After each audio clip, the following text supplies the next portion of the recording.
আসসালামু আলাইকুম সুপ্রিয় দর্শক শ্রোতা, আপনারা আমার স্ক্রিনের মধ্যে যে ভিডিওটা দেখতে পাচ্ছেন, এই ভিডিওটা হচ্ছে কি এক নম্বর অরিজিনাল ভিডিও।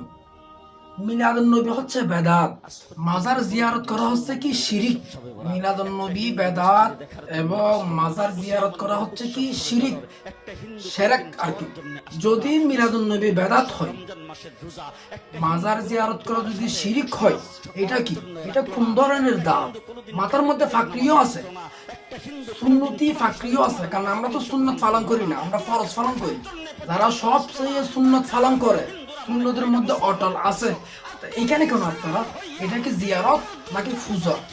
এটা জিয়ারত মনে হয় সাক্ষাৎ হতে পারে। এটা শিরিকও নয়, বেদাতও নয়।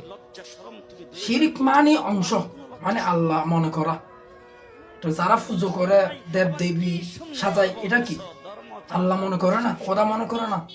তো এইটা যদি কি শিরিক যদি না হয়, এই পুজো যেটা জিয়ারত করে কবরস্থানে সূরা ফাতিহা পড়ে, কোরআন শরীফ পড়ে, এটা এখানে বেদাত হবে? এটা কি জিয়ারত?